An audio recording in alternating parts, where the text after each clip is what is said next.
बहुत सारे श्लोक हैं यार इस तरीके के, जो आदमी अगर याद रख ले तो मज़ा आ जाए जीवन में उसे। लेकिन इसमें एक श्लोक है, और श्लोक का भी वो 1/4वां हिस्सा है ऐसे समझ ले, और सबसे ज़्यादा इसका गलत अनुवाद हुआ है। मात्र एक और लगा देने के कारण और अनुवाद एकदम पूरा गलत हो गया है। और इस श्लोक का इतना बढ़िया और इतना गहरा अर्थ है ना, और वो अर्थ अनुवाद की वजह से फिसल गया है। इसको मैं पढ़ बताऊंगा क्या है और श्लोक क्या है। ये दरअसल अध्याय 7 का 12वां श्लोक है। अध्याय 7 का 12वां श्लोक। तो इससे पहले कई अध्याय निकल चुके हैं, बहुत सारी बातें हो चुकी हैं। अर्जुन अपनी सारी व्यथा बता चुका है। ये इस समय पर एकदम पीक पर चल रहा है मामला, ऐसे समझ ले। ये एक तरीके से ऐसे समझ ले, पीक पर भी नहीं बोलेंगे, उससे भी थोड़ा पहले उसको बता रहे हैं। ये हमारी, लेकिन हाँ इसे ऐसे कह सकते हैं, ऐसे अपने जीवन के चरण होते हैं। बाल्यकाल होता है, फिर किशोर अवस्था होती है, फिर युवा अवस्था आती है। तो ये वो श्लोक है जो किशोर अवस्था से युवा अवस्था में ले जाता है, जब एकदम गर्मी चढ़ती है आदमी को। उस मतलब इतना पीक है ये महाभारत के युद्ध के अंदर जो समय चल रहा है, ऐसे समझ ले गीता का। तो इसमें ये श्लोक है, जो इसकी संस्कृत है वो तो मैं नहीं पढ़ूंगा, मैं सिर्फ हिंदी का अनुवाद पढ़ रहा हूँ, ठीक है। उससे पहले कुछ बोला है श्री कृष्ण जी ने, और उसके बाद फिर दोबारा से बोल रहे हैं कि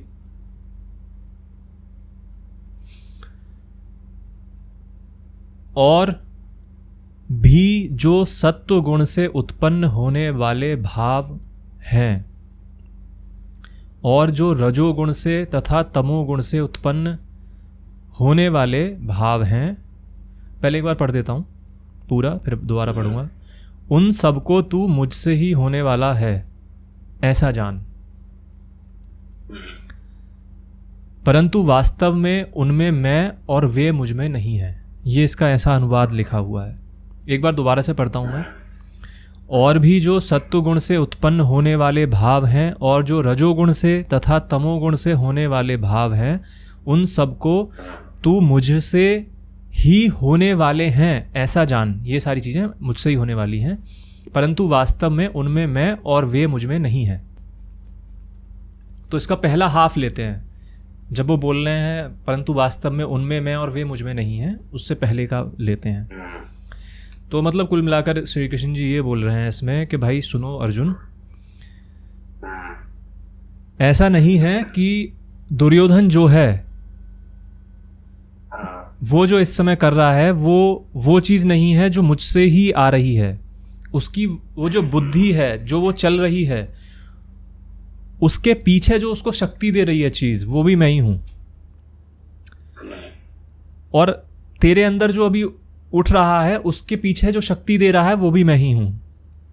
यहाँ इतने राजा तमाम खड़े हुए, उनके पीछे भी जो शक्ति दे रहे हैं वो भी मैं ही हूँ। तो कुल मिला के जिस प्रकृति 3 गुणों से मिलकर बताई जाती है, सत्वगुण, रजगुण और तमगुण। 3 तरीके के गुण बताए गए ना। इनको हम ऐसे भी समझ सकते हैं, प्रकृति को मतलब त्रिगुणात्मक बताया गया है। त्रिगुणात्मक है, इसके लिए कबीरदास के बहुत सारे गाने हैं, कबीरदास जी के, है ना। बहुत सारे उन्होंने भजन ले गए हैं इस पर। माया महा ठगनी हम जानी, त्रिगुण फांस लिए कर डोले, बोले मधुरी बानी। ये मुझे बहुत पसंद है, इसी की बात कर रहा था मैं। इसे भी पढ़ेंगे बाद में। तो वो ये बोल रहे हैं कि ये 3 तरीके के गुण हैं, सत्वगुण, रजगुण, तमगुण। ये तीनों ही मुझसे आते हैं। तीनों चीजें कहाँ से आती हैं? कृष्ण से। और कृष्ण कौन है? अब कृष्ण को बिल्कुल कृष्ण मत ले। जब वो बोल रहे हैं ना मुझसे आती हैं, तो उनकी वो बात सुन जो वो बोल रहे हैं कि ये तीनों के पीछे की जो करने की शक्ति है वो मैं हूँ। कृष्ण का मतलब वो नहीं कि जो मुकुट पहने हुए है और खड़ा हुआ है वो नहीं, आदमी नहीं है कोई, जो उसके पीछे चल रहा है, यानी कि जो चेतना है, कॉन्शियस है हमारी, जिसके पटल पे ये तीनों चीजें उभर रही हैं, वो मैं हूं। ठीक है। अब त्रिगुणात्मक, इसको हम ऐसे भी समझ सकते हैं, त्रिगुणात्मक होने का मतलब ये होता है प्रकृति का कि हमारे मन में हमेशा तीन चीजें रहती हैं। द्वैत तो रहता ही है, दो चीजें तो रहती हैं, लेकिन असल में वो तीन होती हैं। कैसे होती हैं? अभी यहां पर कौन बोल रहा है? मैं बोल रहा हूं, तू भी है यहां पर, मैं, तू, और तीसरा कौन है जिसके बारे में हम बात कर रहे हैं? हमेशा तीन चीजें रहती हैं आदमी के बीच में, एक वो जिस चीज के बारे में, और एक वो चीज जहां हो रही है, यानी कि मैं और तू और ये संसार। समझ रहा है? ये तीन तरीके के डिस्क्रिमिनेशन है। इसी को त्रिगुणात्मक भी बोला गया है। मतलब ये मैंने मेरे हाँ बता। जैसे दिमाग में भी कई बार विचार उठते हैं कि ये कोई काम करो, ये काम कर लेते हैं, फिर दिमाग कहता है नहीं करते हैं, फिर ये कहता है कि चलो बाद में करेंगे। ऐसे हाँ, दिमाग में तो उठती रहती ना। हाँ, ये कहता नहीं अभी कर लो, ये कहता है चलो बाद में करेंगे, ये कहता है नहीं करेंगे, प्रोकास्ट कर देते हैं, या तो उसको प्रोकास्टिनेशन कर देते हैं, उसका टाल देते हैं। तो ये तीन चीज़ें हैं। मैं जो जिस श्लोक के जिस पार्ट पर बात करना चाह रहा हूँ वो ये नहीं है, वो एकदम एंड पार्ट है इसका, है ना। वो यही बता रहे हैं कि बेटा देखो ऐसा है कि ये जो तीन चीज़ों से मिलकर बना है संसार, इसमें जो भी चीज़ उठ रही है वो मेरे द्वारा ही उठ रही है। या ऐसे द्वारा बोलने से ज़्यादा अच्छा होगा कि वो जो जहाँ से उठती है वो मैं ही हूँ। समझ रहा है? जो उसे एक शक्ति देता है, जो उसके पीछे की शक्ति है, जो उसको चला रहा है, उसके आगे है। परंतु वास्तव में उनमें मैं और वे मुझ में नहीं है। ये इसका अनुवाद है, जो कि गलत है। श्लोक का जो आखिरी पार्ट है उसका वो है न त्वहम तेषु ते मयि। तो इसका जो असली अनुवाद है वो ये है कि ये सारी की सारी चीजें मेरे अंदर हैं, मैं इनमें नहीं हूं। ये अनुवाद इसमें गलत दिया हुआ है। इसमें लिखा हुआ है उनमें मैं और वे मुझ में नहीं है। इन्होंने ये लिख दिया है कि दोनों ही नहीं है। ऐसा नहीं है, दोनों ही नहीं होंगे। ना तो उनमें कृष्ण है और ना ही कृष्ण में वो है, ऐसा नहीं है। इसमें अब इसका ज़रा समझते हैं बात क्या है। यानी कि सारी ही चीज़ें, पूरी समस्त सृष्टि मेरे अंदर है, लेकिन मैं वहाँ नहीं हूँ। इसका क्या मतलब है? ये बहुत ही कॉन्ट्राडिक्टरी है एक तरीके से, अपने आप में बहुत ही विरोधाभास वाली बात है। विरोध आ रहा है इसमें, तो विरोधाभास है इसके अंदर बहुत ज़्यादा। वो कैसे है? वो विरोधाभास है नहीं। हम शुरुआत में देखेंगे तो हमें वो विरोधाभास लगेगा। और देख, ये सिर्फ 4 लाइन है, मैं सही बता रहा हूँ, ये इतनी ज़्यादा ज़बरदस्त है ना। वो कैसे हैं, वो सिर्फ कहने के लिए नहीं है। और इसको मतलब इसको सोचना और देखना। श्री कृष्ण बोल रहे हैं कि जो सबसे बड़ी सत्ता है जो तुम्हारे अंदर है, जो तुम ही हो। समझ रहा है? जिसकी बात कल की थी हमने, जो सब कुछ देखता है, उसके अंदर सारी चीजें हैं। सारी चीजें इस शरीर के अंदर, तेरे अंदर जो भी चीज उठ रही होंगी, गुस्सा, नेगेटिविटी आ रही हो, पॉजिटिविटी आ रही हो, क्रोध उठ रहा हो, काम वासना उठ रही हो, सारी चीजें उठ रही हो, वो कहाँ उठती हैं? वो हमारे अंदर उठती हैं। ठीक है? एक फिल्म का जैसे एक पर्दा होता है, जैसे उस पर्दे पे फिल्म चलती है, किसी पर्दे पर उस पे कितने सारे कैरेक्टर आते हैं,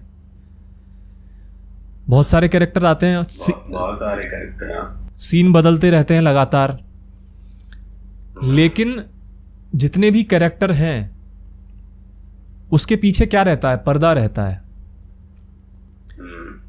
तो एक तरीके से ये बस समझने के लिए है कि वो पर्दा जो है, पर्दे के पीछे भी कोई है, हालांकि उसको जो बिजली पहुंचा रही है वो चल रहा है। तो वो जो पर्दा है, पर्दे पे जो चीज़ें उभर रही हैं वो उस पर्दे पर उभर रही हैं, लेकिन वो जो चीज़ें हैं वो पर्दा नहीं है। समझ रहा है बात को? तुम ऐसा कभी भी देखते हो तो तुम कहानी की तरह ही देखते हो, ऐसे थोड़ी देखते हो ये पर्दे पर अब पर्दे का रूप ऐसा बना हुआ है जैसे किसी एक्टर का चल रहा है। तो ये कहानी तरह ही देखते हैं। तो अब जैसे किसी भी चीज़ को ले ले, अब ऐसे ही मान ले समुद्र है, समुद्र के अंदर इतनी सारी लहरें उठती हैं, लहरों के ख़त्म हो जाने से मान ले समुद्र में लहरें नहीं उठती हैं, तो कभी हमें ऐसा महसूस होता है कि समुद्र ख़त्म हो गया? नहीं होता है, क्योंकि वो समुद्र के अंदर उठती हुई लहरें थीं, वो उठेंगी कभी नहीं उठेंगी, कभी लगातार उठेंगी। ज़्यादा गहराई में जाओगे कई बार बिल्कुल शांत होता है, समुद्र उठती नहीं है, लेकिन तब भी समुद्र का अस्तित्व है, तब भी हम देख के बोलते हैं समुद्र है ना। जब बहुत ज्वार भाटा आता है तब भी हम देख कर बोलते हैं समुद्र में ज्वार भाटा आ गया, लेकिन समुद्र तो समुद्र ही रहता है ना। हम ऐसे थोड़ी बोलते हैं कि ये तो ज्वार भाटे वाला समुद्र है। तो ये सेम वही बात है कि ये ज्वार भाटे में, समुद्र के अंदर ज्वार भाटा है, ज्वार भाटे से समुद्र नहीं है, समझ रहा है? समुद्र के होने से ज्वार भाटा आ रहा है। ऐसा नहीं है कि ज्वार भाटा खत्म हो जाएगा तो समुद्र भी खत्म हो गया। तो ये तो सिंपल सी बात है, हमारा गुस्सा खत्म हो जाता है, हम थोड़ी खत्म हो जाते हैं, हमारी वासना खत्म हो जाती है, हम थोड़ी खत्म हो जाते हैं। उस चीज़ को पकड़ना है कि कौन सी चीज़ है जो इन सबको, जो इन सब के पीछे है, जिसके ऊपर ये सारी चीज़ें चल रही हैं, समझ रहा है? और अब क्या है, उससे होता क्या है, ये इसलिए बोल रहे हैं वो कि इसको हमेशा याद रखना इसलिए ज़रूरी है क्योंकि आपके अंदर कुछ भी उठ रहा है तो इतना याद रखो कि ये आपके अंदर है, लेकिन इसके अंदर आप नहीं हो, यानी कि ये चीज़ आप नहीं हो। समझ रहा है बात को? ये तुम्हारे अंदर है, तुम उस शरीर में हो। तो सिंपल सी बात, जैसे कबीरदास जी बोलते हैं कि यह तन विष की वेलरी है ना, तो वैसा ही है। तुम्हें पता है कि ये जो तन है इसके अंदर विष है ऑलरेडी, ये सारी चीज़ें विष हैं। उन्होंने सीधे सीधे बता दिया कि है भाई, तुम्हारे अंदर जहर है। तुम इस चीज़ को भूल के जाते हो कि तुम्हारे अंदर जहर है। इसको याद रखना बहुत ज़रूरी है। जब भी ऐसी चीज़ें उठ रही हो तो समझ लो कि जहर जो है तुम्हारे अंदर वही उबाल मार रहा है। समझ रहा है? उससे क्या होगा, तुम उससे आइडेंटिफाई नहीं करोगे अपने आप को। तुम बोलोगे इसको थोड़ी देर में जाने देता हूँ। हम करते क्या, हम आइडेंटिफाई बहुत जल्दी करते हैं। हमें लगता है कि ये मुझे महसूस हो रहा है, मैंने अभी किसी को देखा और मुझे यही महसूस हुआ, यही मैं हूँ। मान ले मेरे अंदर काम वासना जाग गई किसी को देखकर, तो हमें एकदम से लगने लगता है अरे मेरा ये मन कर रहा है अब। समझ रहा है बात को? और हम ये भी नहीं करते मेरा मन कर रहा है, हमें लगता है मैं ये चाहता हूँ। समझ रहा है? हम वही बन जाते हैं एकदम कि अरे यही तो मैं हूँ। और कई बार क्या करते हैं हम, कई बार उस काम को कर डालते हैं, और कई बार क्या करते हैं, कई बार ये करते हैं कि हम उस काम को नहीं भी करते हैं तो, या कर भी डालते हैं तब भी हम पछताते हैं, या फिर बाद में आत्मग्लानि होती है यार क्यों किया। कोई भी काम है, गुस्सा है, और भी बहुत सारे काम हैं। जो लोग वाकई में थोड़े से साफ शुद्ध होते हैं वो आत्मग्लानि करते हैं, जो नहीं होते हैं वो, उनको कोई फ़र्क नहीं पड़ता। तो उसमें क्या है कि आत्मग्लानि आती है तब भी वही लगता है कि तुमने किया था, उसमें तो ये भाव रहता है। समझ रहा है बात को? हालांकि यही चीज़ जुड़ी हुई है, और श्लोक हैं जो शुरुआत में श्री कृष्ण जी के, कि जो भी करता हूँ मैं करता हूँ, तुम कुछ नहीं कर रहे हो। अच्छा, एक और पता है, ये बात भाई बाद में समझ में आई है कि इसका मतलब क्या है, कि जो हो रहा है वो हो रहा है और वो होगा। ये तो बात ही बाद में समझ में आई है कि भाई इसका मतलब क्या है। समझ रहा है बात को? उसका मतलब, चलो अभी इससे नहीं भटकते हैं और इस श्लोक पर नहीं आते, क्योंकि इसी को ठीक से समझने की कोशिश करते हैं। मन में कोई भाव उठे, मन में कोई भी ऐसी चीज़ उठे जो तुम्हें विचलित कर रही है, तब तो बहुत आसान होता है कि तुम पहचान जाओ या अपने आप को बचाओ, कह रहे यार क्या सोच रहा हूँ। लेकिन जब तुम चारों तरफ से अपने आप को लेकर बैठे हो जस्टिफाई करके कि ये तो यार सही चीज़ है, इतना भी नहीं करूँगा क्या, जब तुम ये जस्टिफाई कर लेते हो तब तुम्हारे बहुत ज़्यादा चांस रहते हैं वो बन जाने के जो तुम नहीं हो। समझ रहा है बात को? क्योंकि हमने बहुत सारी चीज़ें कर रखी हैं, जस्टिफिकेशन दिए हुए हैं। और कई बार ऐसा भी लगता है कि अगर हम ये नहीं करेंगे, अगर हम मान ले इस तरीके से महसूस ही ना करें कि मेरे अंदर ये उठ रहा है, मेरे अंदर अब दारू पीने की इच्छा उठ रही है, मेरे अंदर अब थोड़ा सा नशा करने की इच्छा उठ रही है, तंबाकू खाने की इच्छा उठ रही है, सिगरेट पीने की इच्छा उठ रही है, मेरे अंदर संभोग की इच्छा उठ रही है, मेरे अंदर पोर्न देखने की इच्छा उठ रही है, मेरे अंदर रसमलाई खाने की इच्छा उठ रही है, मेरे अंदर कुछ ऐसा उठ रहा है कि यार मुझे 1 लाख रुपए महीने मिलने चाहिए, और मेरे अंदर मान ले मान ले मेरे अंदर ये तो बात सही है, उठता है 10 बार उठता है। चल उठ रहा है वो ठीक है, तो वो यही तो बोल रहे हैं श्री कृष्ण जी, उठ रहा है तो उठ रहा है, क्यों चिंता कर रहे हो, उठने दो। अब दिक्कत ये है तुम उसके पीछे जान से पड़ जाओ तो नहीं चाहिए, क्योंकि आपको लगता है कि आपको चाहिए, समझ रहा है, आपके अंदर उठ रही है चीज़। दरअसल काम ठीक से करो तो पैसा आ जाता है। अब तुमने एक बनाया हुआ है, मतलब ऐसा नहीं है, आ जाता है, वाकई में आ जाता है पूरे। अगर झोंक भाई लोग करते हैं तो आता ही है ना, बिल्कुल एकदम झोंक दो तो आ ही जाता है। लेकिन वो मतलब कहने का मतलब यही है। अब दिक्कत ये होती है कि तुमने उससे अगर आइडेंटिफाई कर, ऐसे तो नहीं हो सकता ना कि तुम एकदम आइडेंटिफाई करो किसी चीज़ से और किसी से ना करो, इतना विवेक करना बड़ा मुश्किल होता है। इसीलिए अध्यात्म में पता है पहले विवेक आता है बहुत ऊपर। इसका एक और महत्व है बहुत ज़्यादा इसी श्लोक का, इसीलिए बोला ही जाता है, जो मैंने खुद देखा है, जाना, महसूस किया, जो कि उपनिषदों में जगह जगह बोला गया है, हर जगह बोला गया है, लगभग हर श्लोक में बोला गया है कि तुम उसे जान नहीं सकते। समझ रहा है, तुम जिसको जानने आए हो तुम उसे जान नहीं सकते। तुम कोशिश कर लो, आँख उसे देख नहीं सकती, कान सुन नहीं सकते, जिह्वा नहीं छू सकती, जो तुम्हारी इंद्री टच नहीं कर सकती, समझ रहा है, बुद्धि से परे है, तुम कैसे जानोगे उसे। तो वो इसीलिए है कि क्योंकि वो जो परम सत्ता है तुम उसके अंदर हो, वो तुम्हारे अंदर नहीं है, वो तुम उसे छूने की कोशिश मत करो। समझ रहा है बात को, वो तुम्हें छू सकती है। इसीलिए ज़्यादातर लोग जब भी प्रयत्न में रहते हैं, एकदम लगे रहते हैं, उन्हें कभी नहीं हो पाता है। और कबीरदास जी बोलते हैं कि मैं राम का कुत्ता हूँ, राम का कुत्ता बोलते थे अपने आप को कबीरदास जी। तो राम आके उसके ऊपर ऐसे सहलाते हैं, इसको बोलते हैं। तुम उसे नहीं छू पाओगे, वो अनटच्ड है, तुम उसे पा ही नहीं पाओगे। तुम कितना भी प्रयास कर लो, तुम कुछ भी कर लो, बड़ी बातें कर लो, भगवान, आत्मा, परमेश्वर, कुछ भी कर लो, तुम नहीं कर पाओगे। तुम बस इतना कर सकते हो, तुम इस बात को समझ लो बस कि हम उसके अंदर हैं। समझ रहा है, वो है कहीं, हमें नहीं पता, हम नहीं छू सकते, वो है। और ऐसे ही हमारे अंदर की जो चीज़ें उठ रही हैं वो भी कौन है, वो उसके अंदर उठ रही हैं, हम भी उसी के अंदर उठ रहे हैं। जो हमारे अंदर चीज़ें उठ रही हैं वो भी कहाँ उठ रही हैं, उसी के अंदर उठ रही हैं। वो इन सब में नहीं है, वो इन सब से परे है। और वो तुम्हें, जब तुम इस तरीके से करते हो एकदम, उसके बाद ही आती है श्रद्धा रखनी होती है। जब आदमी देख लेता है इन चीज़ों को, वो खुद आकर छूता है। वो राम का कुत्ता वाली मुझे याद आई कि